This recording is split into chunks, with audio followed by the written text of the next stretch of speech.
Oh, hello there. A new name here. Hello, Paulo. How are you? I'm good. Hi, Tarek. Long time didn't talk to you. Yeah. How's life? Life is good, but not back to normal. I don't know. Today was the first day that I, for instance, took my daughter to ice skate since the pandemic started. Yeah. So slowly we may. Yeah, we are getting back. Yeah.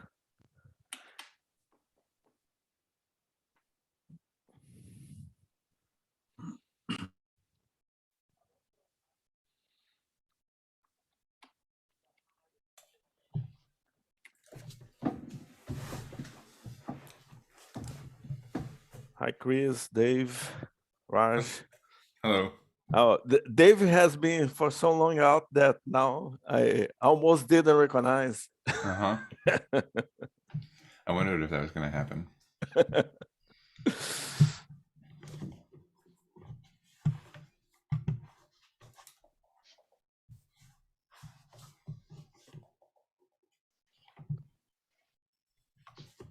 So let's just give that extra 2 minutes more. So if any other folks want to join.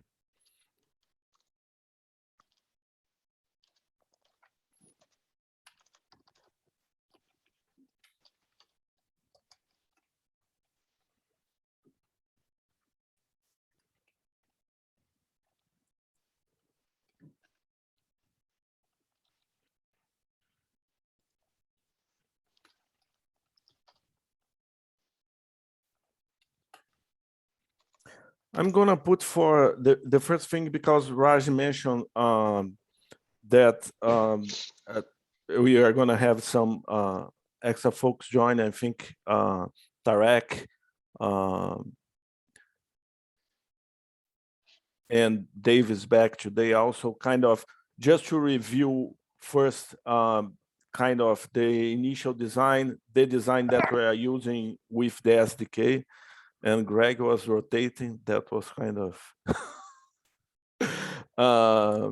Yeah, there is something with my orientation at Zoom. I don't know what's going on. yeah. You are in Europe, so maybe you are. Oh, I'm You back are in Seattle now. Oh, you're back in Seattle. All right. All right. Yeah, we should calculate what's the difference. So when you are in Europe, we can see kind of how is the position, So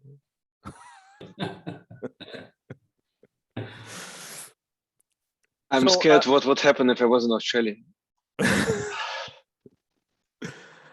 um, so as I was saying, kind of do a review of that for the benefit of Tarek, and I think Dave perhaps caught that part that we are doing the switch to the SDK, the limitations of that approach, and kind of what we can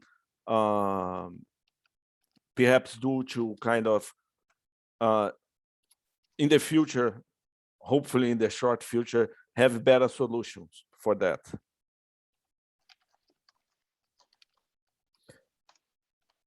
And then I'll let for the end a kind of quick status of POC branch and other stuff.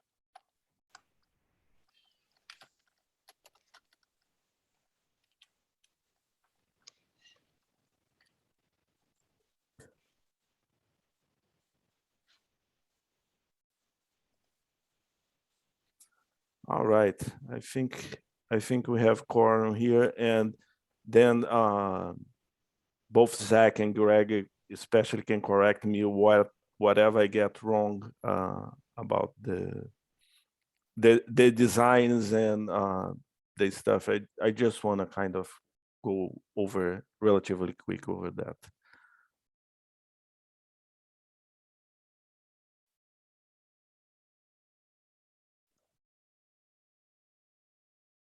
Not that.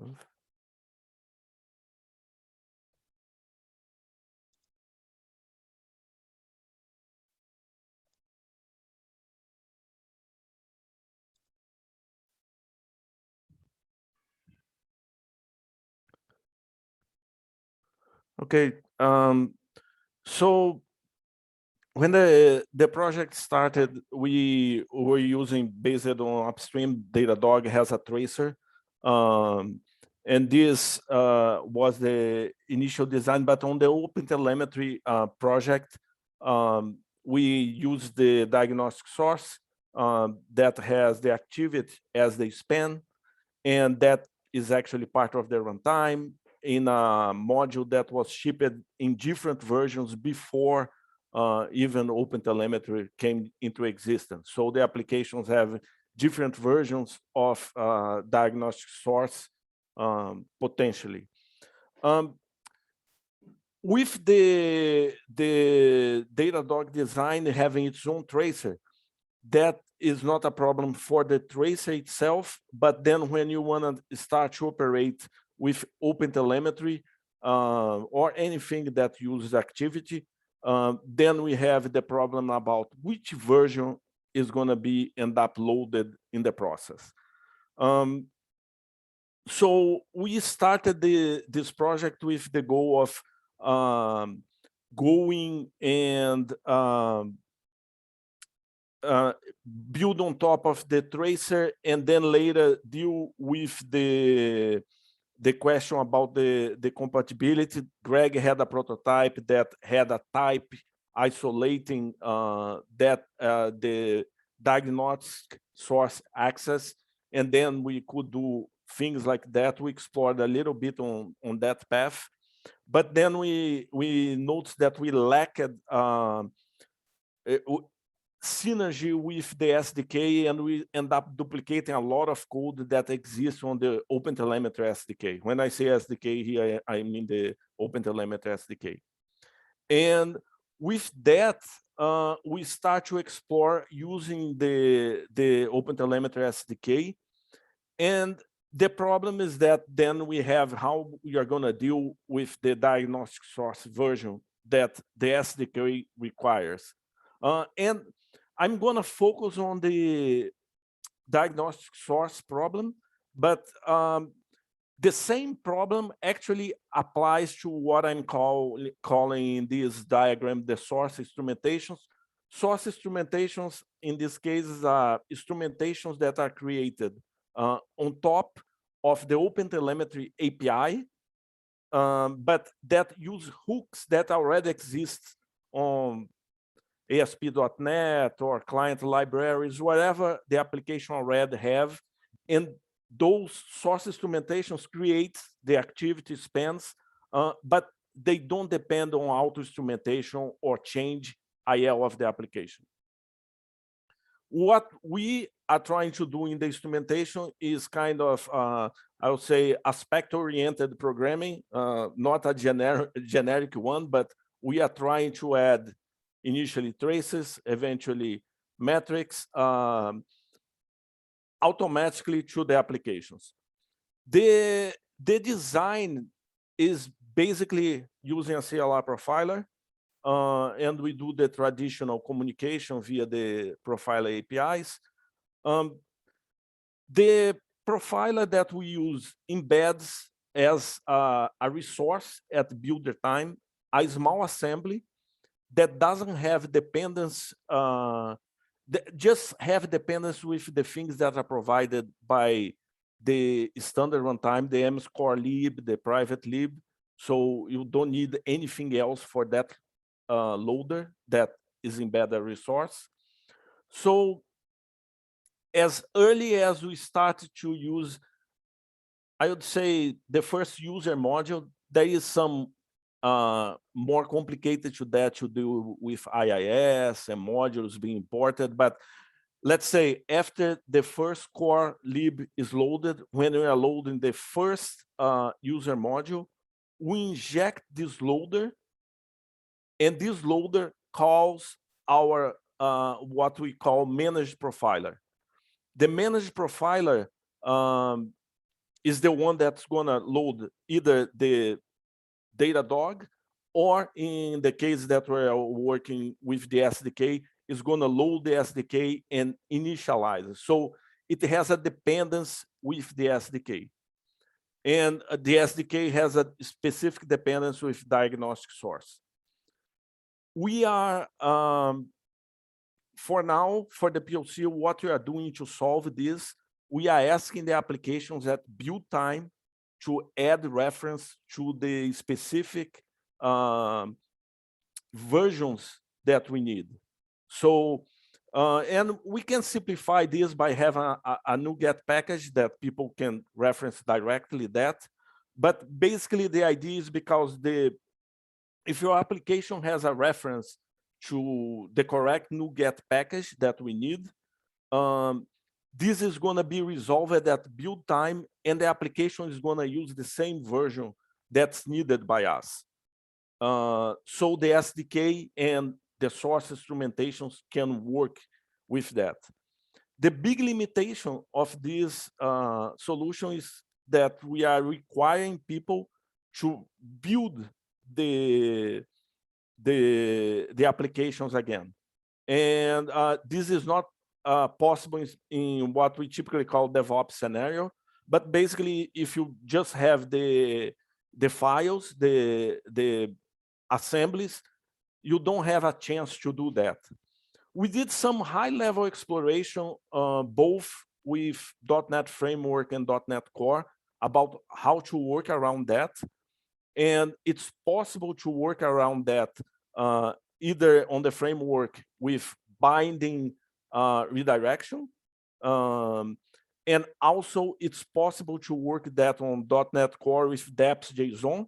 You could change, and because not only change, but we also bring in the profiler the versions that we need, and the loader also puts a handle to the application, the assembly loads. So then we can kind of, oh, okay, we say that we wanted this version, and when the application itself fails to load that, this code that was already initiated on the managed profiler, the hook that was created there, will take care of saying, hey, but we do have this assembly here. So basically, this is the workarounds. These workarounds for the DevOps scenario, we've seen that they work on basically, but it's not kind of easy to put them without building the application, you know, kind of. I validated them, but for me to validate them, it was easy because I could simply come and build the application with the settings, and then I just copy the file and put the files, the Devops JSON or the redirect bindings on top of the binary, and then it works, you know. But that is something that is not a realistic scenario, I think, for people to do that. Once more, I'm going to repeat myself here, but the same problem that happened with diagnostic source can happen with source instrumentations. So for the time being, on the branch that we are using the SDK, we are requiring people to beforehand tell which instrumentations they want. The case for that is because if the source instrumentation depends on a library in the application, and we try to load that, it's going to fail. So for that one, we have other workarounds. We can try to load the source instrumentations, and depending on the error, we kind of, oh, give up. It's because they are not used, they don't have the dependence, but it's basically the same problem. So for now, we are limited also to the same kind of workarounds. So I hope this is kind of the information that kind of describes the situation that we are setting up using the SDK, and the version problems that we're going to have down the line, and the limited solution that we have for the time being. So I think that covers kind of the overview of the issue and the scenario and where we are. Any comments, questions?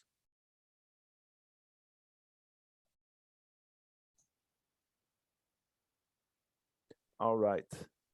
This is clear to me. I mean, Just one question. I'm not sure if this is possible or not. I mean, did we consider like have this instrumentation to be out of rock? I mean, like in its own process and communicate to the original process, so you can like, you know, doesn't depend on what the application is loading at all. And I think since it's basically we are looking for a way to do a rewrite. That's why I said aspect-oriented programming. I really didn't explore a lot doing things like IL rewrite, but that's also a venue that's possible for that. You know, like the same way that tools like that do coverage, code coverage, for instance, do. We could have done something in this path, you know. I think Tarek had something other in mind, right? To have to do the instrumentation in other process or not? Or am I that's right. misunderstand? Yeah. But still something will need to send and communicate with the process, correct? Yeah. So you are thinking more along the lines of let's say tracing the diagnostic tools. Right. What I'm trying to say is, like, you know, the original app we are instrumenting, I mean, it would have like very shallow layer about, like, you know, intercepting the whatever it needs to listen to, and just send it to out of proc to another process that it's fully hosting the OTL SDK and other things that need to do stuff. And yeah. I think I understand what you're talking about. I think the challenge here is because the bytecode instrumentations, they actually have access to rich information from the things that they are instrumenting, you know. So did I lose internet here? Everything seems frozen. I can hear you. Oh, okay. But the bytecode instrumentations, they have access to the rich information. So think like it's an object instance. We can access the properties, we can access the parameters to the method, and that allows the instrumentation to generate rich trace information. So I think the challenge in implementing that way, Tarek, will be to kind of how to provide access to that kind of information, you know, in a efficient way. But isn't there the other gotcha where you've got the source instrumentation, and it's the source instrumentation itself that has a dependency on some sort of application library, and since that source instrumentation is relying on in-process memory models in order to communicate data. So specifically, it's is it looking at the activity source and some of the data that gets thrown onto the activity or diagnostic source even, where you've got a diagnostic event and you just have your HTTP request object available in memory on that. And then the source instrumentation actually then reads that request object and extracts all of the tags that gets added to the activity ultimately. Correct. Yeah, I think. So, for instance, I maybe give an example. I think that Chris says that he doesn't imagine how it would work if something will be instrumented that outputs way and will create like a span, and then using source instrumentation, someone would like to create a child span to that one, correct? Chris? For example. Yeah, so the question, what you're saying is it's not clear how it would work, or because you said a but before, and I thought that you meant I got confused. Yeah, so I don't know how it would work because it's relying on that diagnostic source and diagnostic listener connection, which is the in-process memory model. Yes. I mean, if it was using event source or something like that, where everything gets serialized into strings and you're not dealing with typed models specifically, then it would be easier to do something out of process, because then you'd basically re-serialize, but Yep, but it's not working. I think like also stepping back, sort of the out of process ETW model has a lot of advantages for specific use cases, and it sort of exists, and applications can emit telemetry using ETW. But the current kind of space of distributed tracing is really about collecting and bringing together some information that is not available in that way, and that is, one is manual instrumentation, one way or another, short or long term, we have to have that, and then things that are emitted from the libraries using, because they have telemetry, and also using some sort of bytecode instrumentation for libraries who are not yet or did not choose to. And these things need to be somehow brought together in a consistent model where it all fits and hierarchically and semantically and all of this stuff. And that just is very, very hard, if not impossible, to do in a kind of out of proc model where you just shoot events. So I think that's kind of the overall historical conclusion of the industry. That being said, maybe the whole serialization and sending of the data can happen out of proc, but that's kind of, once you're already in proc in order to do the first part, the benefit of bringing the serialization out of proc is not as large as, Yeah. I think the ETW analogy, event pipe analogy, is very good. The thing is that we still be depending on the library to do that kind of instrumentation for us to take advantage. I think while we still have bytecode instrumentations, and that's a thing that we mention from time to time, that, I don't know, in my mind, I put that horizon kind of, at least for the next 5 years, we are going to be needing that. That's just me guessing a number. I think the need will reduce in the future because the activity diagnostic source are part of their runtime, and being part of their runtime, they will become kind of the standard, and .NET typically kind of converges on those things. So I think perhaps down in the future, we could look at something, hey, we just consume the activities via event pipe and generate the data. But while you still need bytecode instrumentation, I think there is no way. You have to mock it up with the IL, and to generate kind of valuable data, we also need access to the properties, the parameters, and all that things. That's my take. So I would say that at least for the next 5 years, and perhaps I will be saying for the next 5 years, for more 5 years, I think we still need bytecode instrumentation, and we need to change the IL. And that gets back to kind of, we have the profiler, that is the kind of standard way of doing that.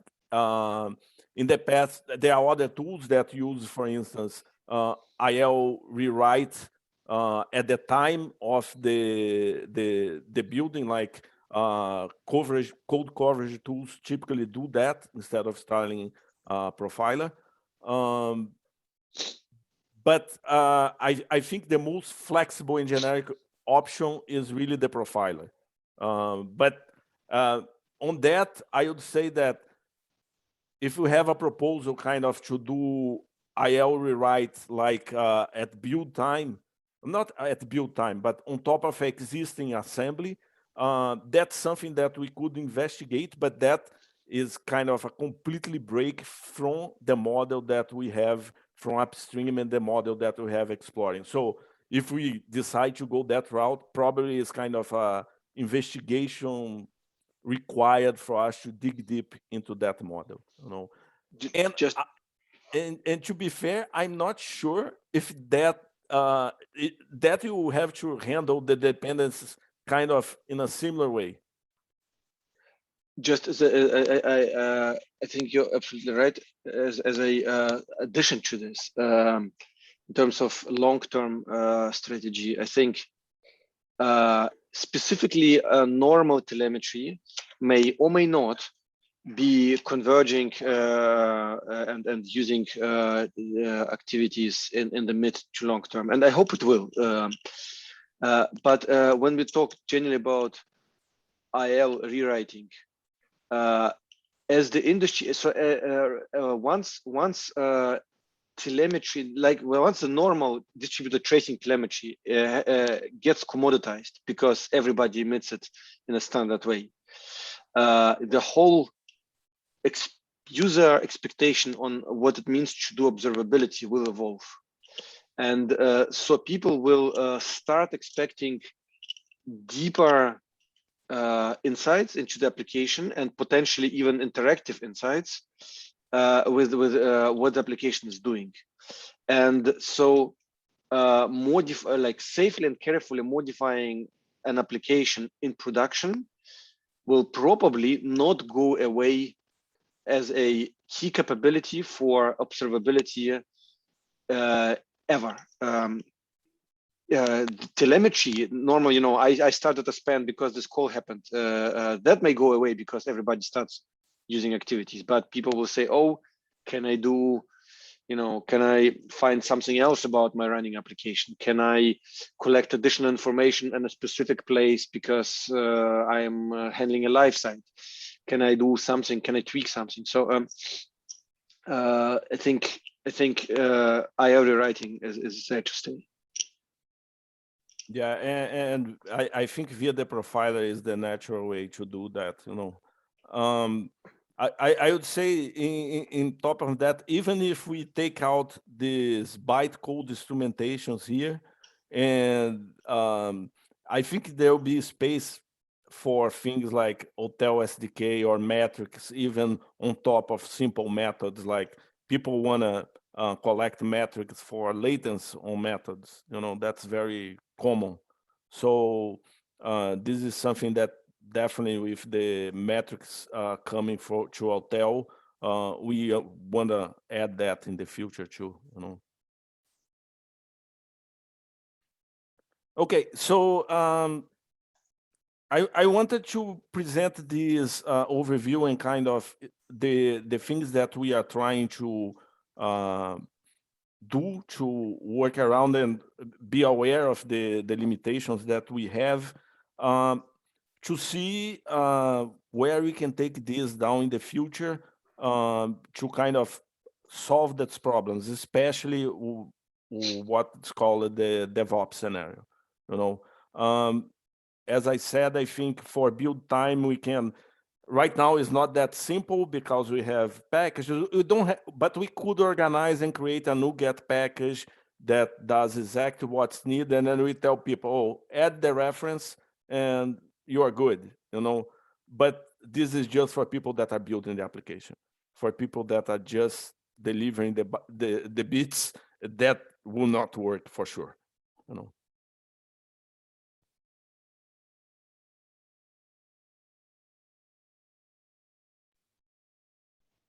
Hey, sorry to jump in because I joined a little late.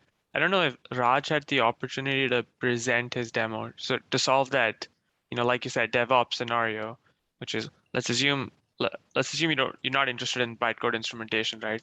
We just need to add in the hotel SDK and the right version of diagnostic source.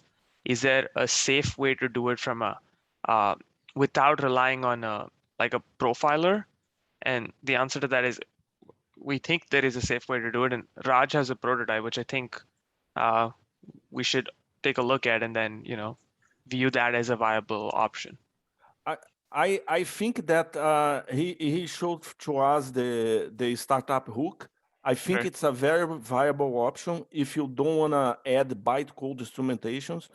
And I think the code, this was something that I think we mentioned, the same code that does the initialization of the SDK with the same configurations that we actually are adding a lot of them to the SDK via environment variables, you'll be kind of a common code for what the profiler uses, you know? So basically you have two ways to bootstrap the SDK into application. You can bootstrap via the profiler, or you can bootstrap via the startup hooks. But we also mentioned, I think it's in the recording, some limitations of the startup hooks. So for instance, as vendors, we have a lot of people in .NET Framework, and that is not covered by the startup hook at this time. That's my understanding. If I'm That's incorrect. correct. Yeah. So I think perhaps if this is something that a scenario that Microsoft has interest, perhaps we can start working on having this kind of, because I really think that the code that does the hotel SDK and perhaps even the source instrumentation injection, it should be common to both scenarios, you know, both for the instrumentation via the profiler and using the startup hooks. And then we have these two options for people that want to leverage. I think for things like Lambda and functions, the startup hook is very interesting because it's much lighter weighter than a profiler, you know.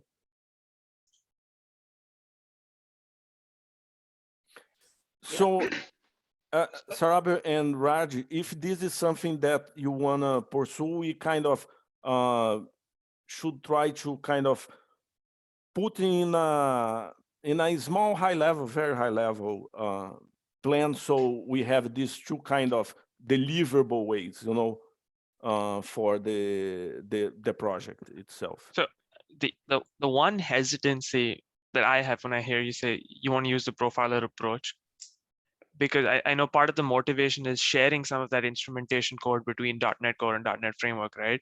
Is that it's by like catering to the least common denominator. Oftentimes you see the profiler actually disables a lot of optimizations or work that we've done in the runtime. Like, you know, you turn off multi-tier JIT, like you turn off reach-it on attach. And it's, I think the fear is that the observability overhead becomes much larger than it needs to be. If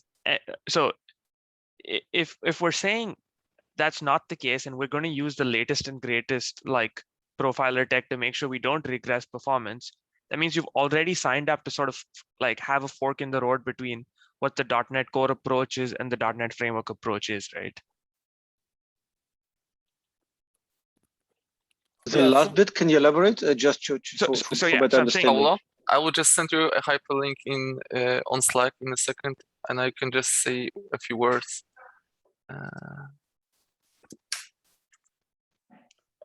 I'll just repeat what I said because it sounded like Greg and maybe some other folks didn't catch. I said they're basically just the last bit, just for understanding. I said there are two approaches, right? Use the same thing for .NET Core and .NET Framework, or use a different mechanism. So, so there is a gotcha still, even with .NET Core, in that there are libraries that people are caring about that does not have source-based instrumentation for today.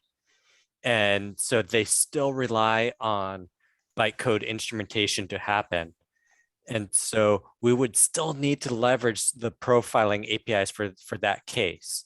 Now, with that being said, there are many different applications where it would still be valuable to use that startup hook-based approach and not rely on the profiling APIs and gain some added performance.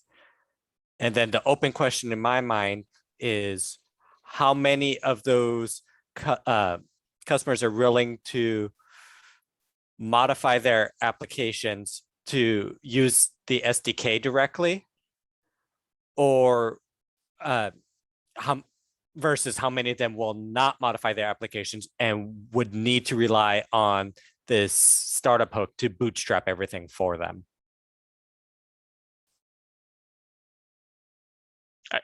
Okay. Can I ask what are the library, like the popular libraries that need bytecode instrumentation and don't have source instrumentation today, is that something that is like, I don't know, proprietary business knowledge for each of you APM vendors, or is that something that's common knowledge and you can share? This is typically open source. All the vendors typically have their instrumentations open sourced. Basically, there is this stuff like libraries for Kafka, Confluent Kafka, MongoDB. All databases apart from SQL Server, I think, as well. Yeah, there are other databases that they don't have a diagnostic source. They don't use the diagnostic source, and some of them even don't have good hooks that you could plug to generate tracing data. And I would say that probably we have in this repo, based on the work from upstream from the team of Zach and Greg, we have like, my guess will be 20 that are only available via instrumentation. They have this is a guess, is a number I'm kind of ballparking here, and there is like 10 perhaps that are things that could use kind of instrumentation from the WebSockets or these kind of things to kind of be source instrumentation, ASP.NET Core, stuff like that. That already has a diagnostic observer, but sorry, I digress. The point is, I think we have from a set like of around 30 to 40, I think about a third of those are things that we can't do with source instrumentation. We only can do with bytecode instrumentation. Okay.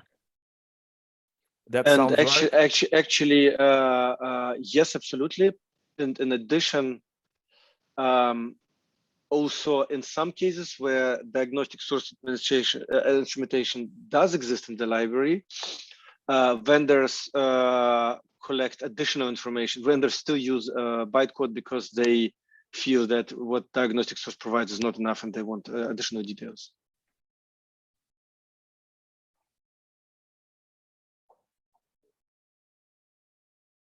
Yeah, I would say that even for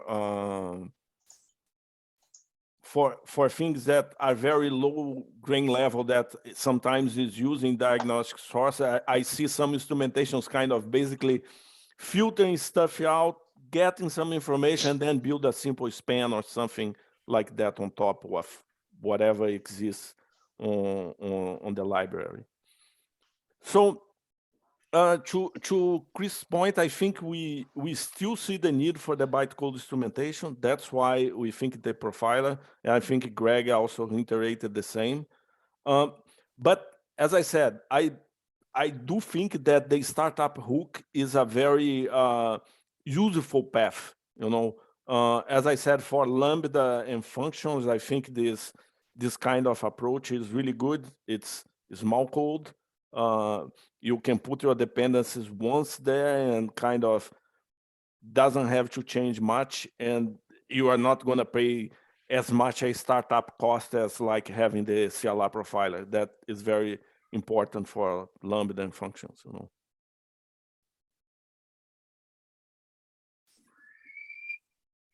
Okay, so I'm just summarizing to make sure I understood. The idea is, so bytecode instrumentation still matters, but you want to have a common shared bootstrapper, and that bootstrapper could be loaded via a startup hook or via the like a CLR profiler.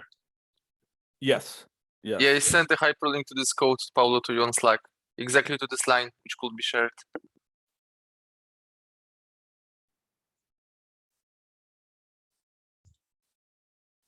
Sorry, my Slack was closed. Robert, did you post on the Slack for the team too? Let me stop sharing here. So this is the link that Robert sent.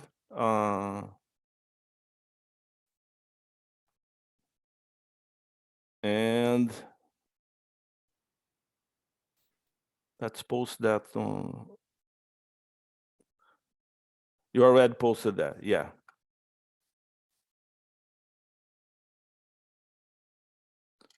So yeah, I think that is the idea. Kind of, we can share this work for this bootstrapper, and if it's gonna be injected via the profiler or via the startup hook, it should be independent of that. And in line with that, Robert and David, that's not here today, they have been doing a lot of changes on the SDK themselves, so that supports the stuff that we need, like environment variables and initialization with proper information for that to happen.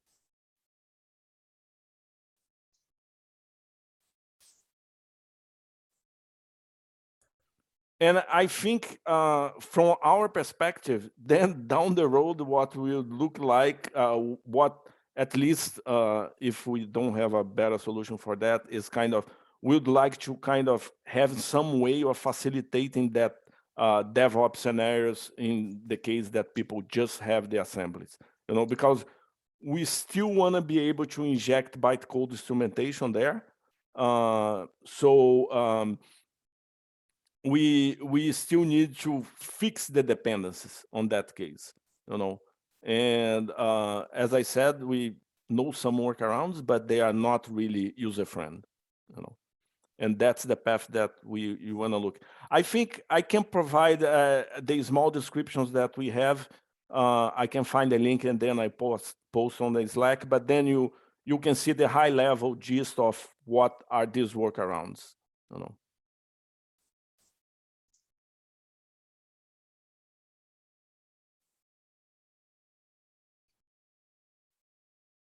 So one thing that you lost me on is, why do you still need the workaround where you need to tell people to add the right package dependency and rebuild?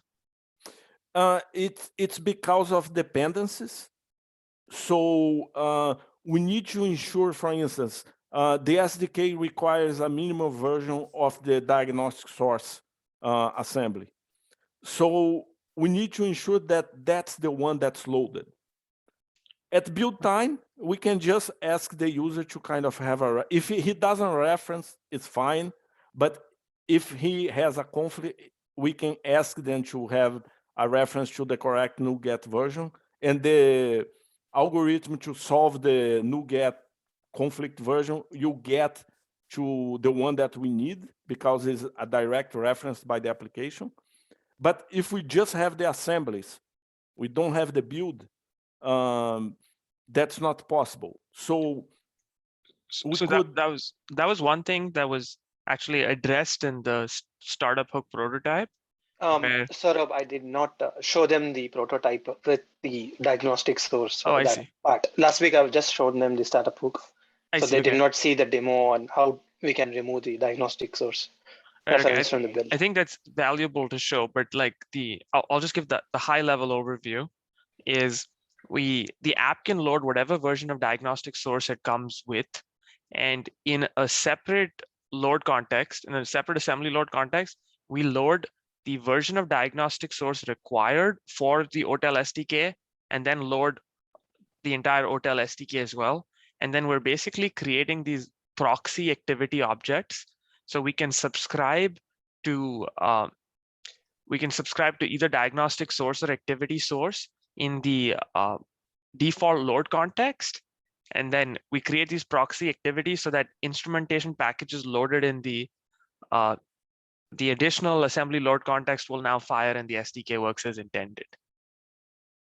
So just thinking about one thing here, how it will work profiler plus startup hooks?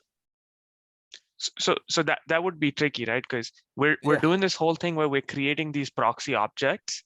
So it really depends on what functionality you're adding via the profiler.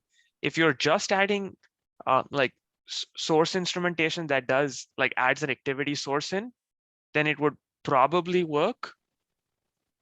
If you are directly egressing the diagnostic information and not going through like a like not creating like an activity source or a diagnostic source, then that may be pretty challenging to get working.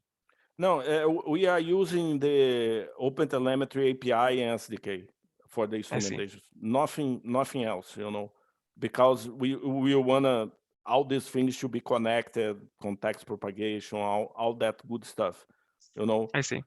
So Raj, can I put you on the spot? Like, do you have your demo handy? Sounds Yes, like I that would do. be valuable context. I do have it. And yeah, I think it'll be great. Oh, while that's getting loaded up, if I remember correctly, one of the gotchas, at least with the startup hook-based approach, dealt with the self-contained applications.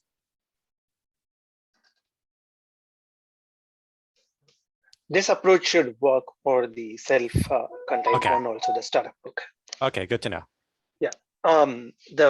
I think in the last time I've shown a demo with the simple startup hook, how we can do a console exporter. So in this one, and in what I was showing that one, I was showing that that we have a reference to diagnostic source and everything. So in this one, I just made like Saurabh explained that clearly. Like if you look at here, this startup hook is of 3.1 and loaded in an application which is also 3.1. And this is the ASP.NET Core application. And I have a very simple controller here, which does like 3 system.NET calls over here. And I don't have any system.NET reference here or in the startup hook. So I use whatever that comes up with the framework. I'm just executing to show how the modules list will look like more than the code, because code is there part of GitHub anyways.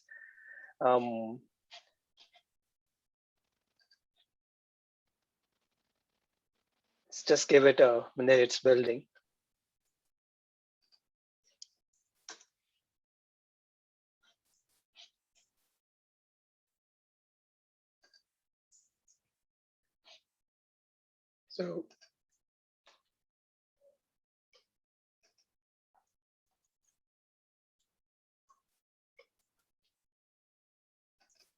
So you can see the 2 versions of diagnostic sources are loaded here.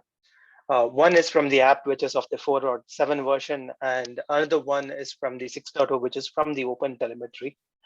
So what we do here is like whatever the application creates a activity, and there is a diagnostic listener in the startup hook that listens to the activity that gets created by the application, and after listening to it, what we do is we create a proxy activity for the diagnostic source 6 using the reflection, and we put it in the we create a new activity over there. I'll just show that to you. So without diagnostic source, it works, and I'm going to just get a Zipkin here quickly. So I'm just exporting it to Zipkin, and you could see that it properly correlates thing without anything. There's a good dependency also. Now let me quickly show what is happening at the code level. So I have a diagnostic subscriber and a listener, which is going to call at the end of the day these ones. So if you look at here, this is the proxy activity that we create. We create activity source.start activity using reflection, and we take the activity that is created from this application and details from that, and we create a new activity in the diagnostic source 6. And if we have an OpenTelemetry already listening on this ASP.NET Core instrumentation, the moment we do that, it just understands that activity and then picks it up. And all we need to do is, again, in the stop activity, get the current activity using the reflection part, and like call the HTTP in listener in the OpenTelemetry, the stop, like on stop activity, and then call the activity stop. This does the magic for us. So maybe this is a prototype. We may need to work a little more than what is needed here. So I just added a 2 listener here. One is for the HTTP client, another one is for ASP.NET Core to get this going. Is it able to maintain the activity IDs so that proper parroting can occur? Yes, it does. Okay. I wasn't sure how much of the activity API was locked down to where you can't copy all of the data that you need. Yeah, I think this is actually this is very similar to what the dynamic bindings approach was doing. You remember the stuff that we looked at a few months ago. So if I understand correctly, and I'm not sure because I see this for the first time, it's very, very similar. The idea is that we dynamically look at what the application is using, and if it's using the right thing, then we are just using that diagnostic source version. And if it's not using, then if it doesn't use the right thing, then we load diagnostic source proactively from somewhere and use that. And then I think with the difference between what you guys showed and what we looked at, and if you remember, there was a demo that I showed a few months ago, is there will be probably some caveats around performance, how you use reflection, and there will be some caveats around the whole safety of the whole thing with the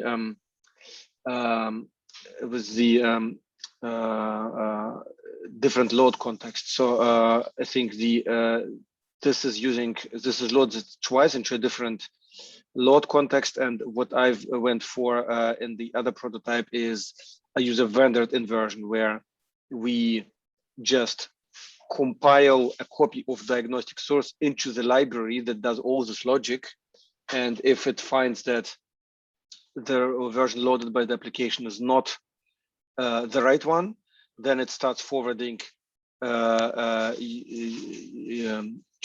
that rendered inversion. But I think there's a very similar idea,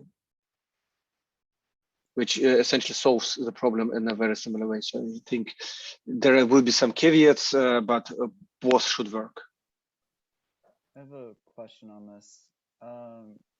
Is it correct that it's always going to create, we're basically going to have 2 stacks of activities, one from the application and one from the instrumentation? Yes. Okay. That might be another difference between these 2 approaches. I just pasted into the chat for you guys. If you some of you know this, for those who don't know this, I pasted the links to that prototype into the chat. The one difference there was that essentially it said the application uses activities in whatever way it wants.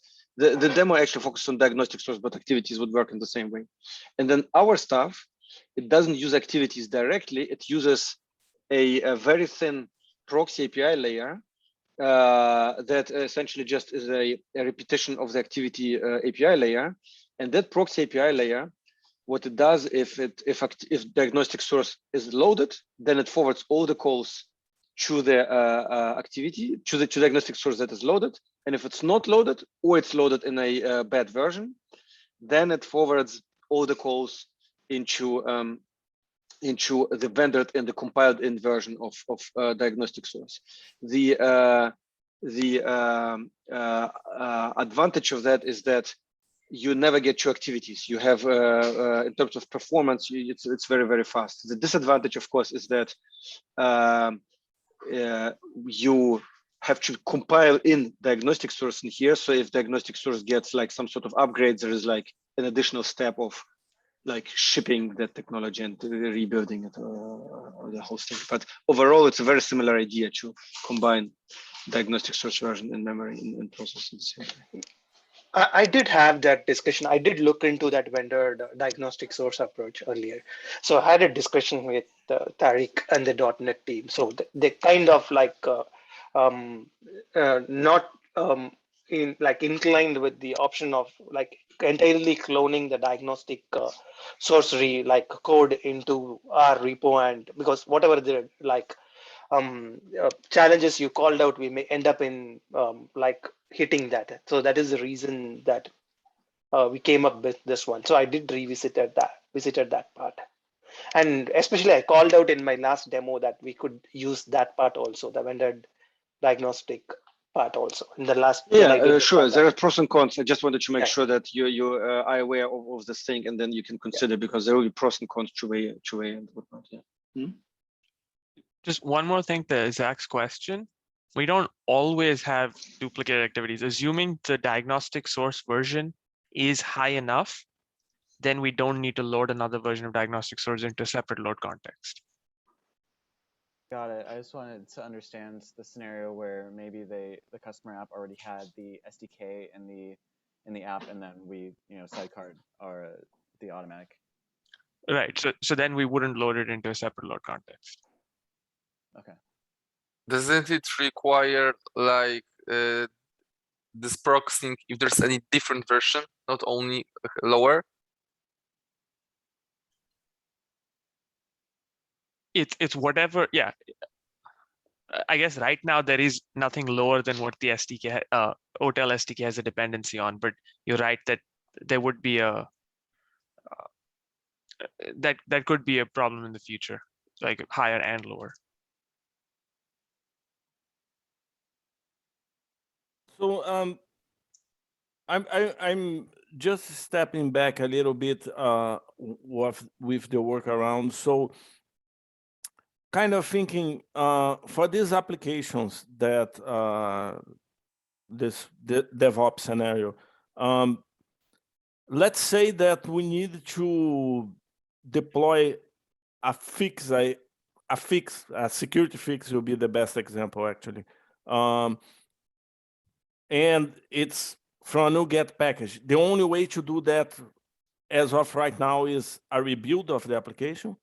Is it possible for a customer? Do you have a way for that? I kind of don't recall. It's a long time that I don't look at this kind of security fix for this kind of thing, but it's basically the same path that we want, kind of. We want to be sure that we are controlling the version to that level, I'm kind of sidestepping, going back to the other route. But I think it's basically the same problem that we're trying to solve, And if we are able to solve that, I think the path of avoiding the need to have the wrapper and kind of resolving the version, it's the kind of best end game possible, we avoid the considerations of performance and the careful of the versions. We kind of build against the versions that we target, and we have a way to update the applications to satisfy those constraints.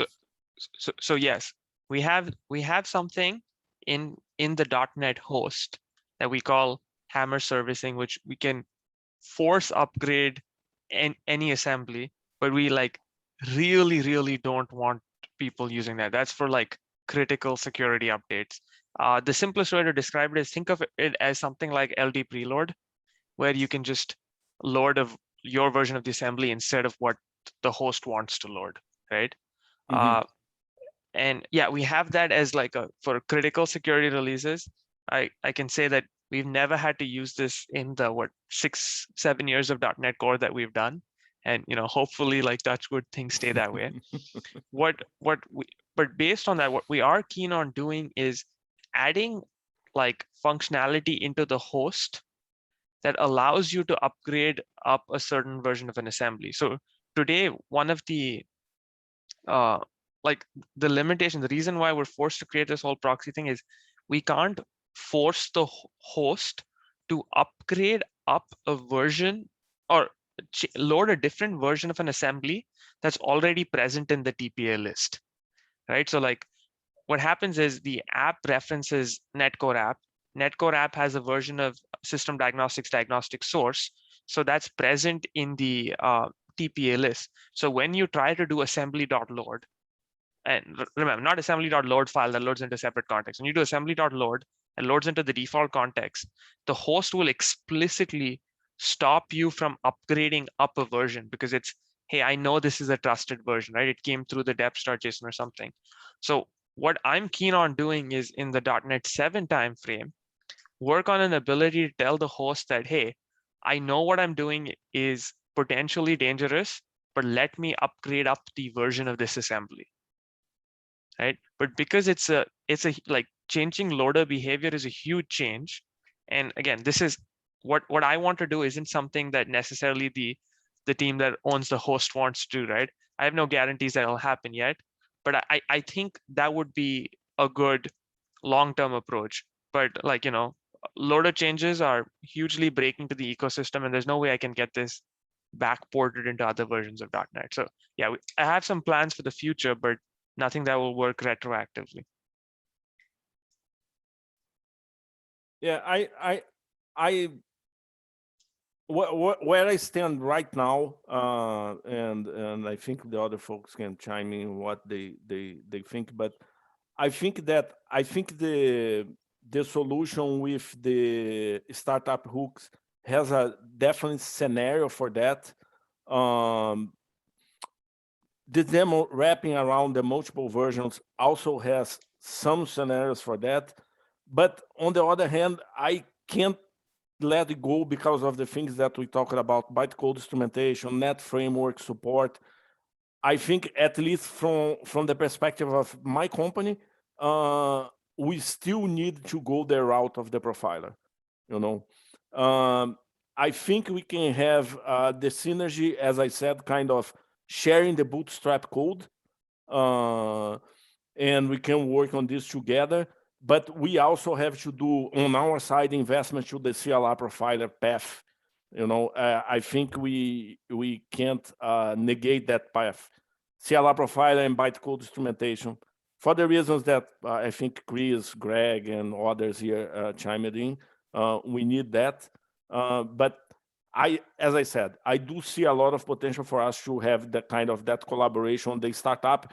And if you wanna kind of having this startup via self-hosted in OpenTelemetry, we are kind of able to collaborate on that and also put some resource into that. Okay. Yeah, I hear silence. I think it's agreement. Sounds good to me. Sorry? It sounds good to me.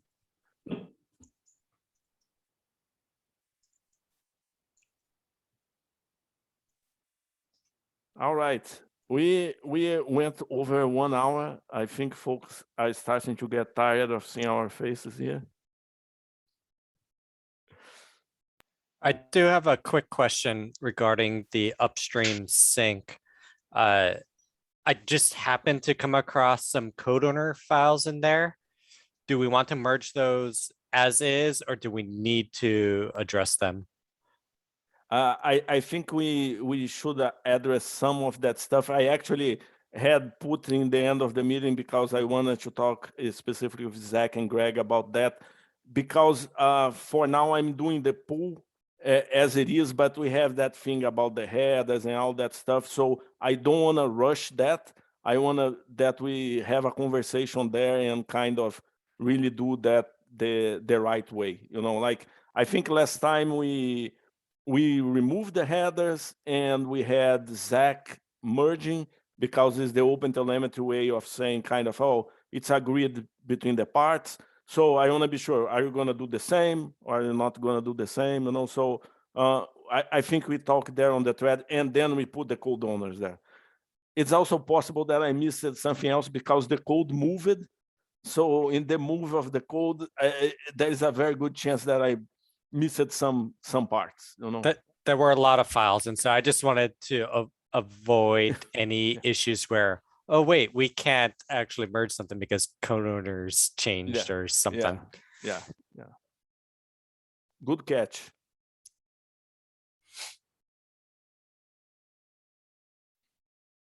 All right then. Thanks for your time, everyone. Thanks for the demo, Raj. Thanks for the conversation, Sarab. And see you guys soon. Thank you. So.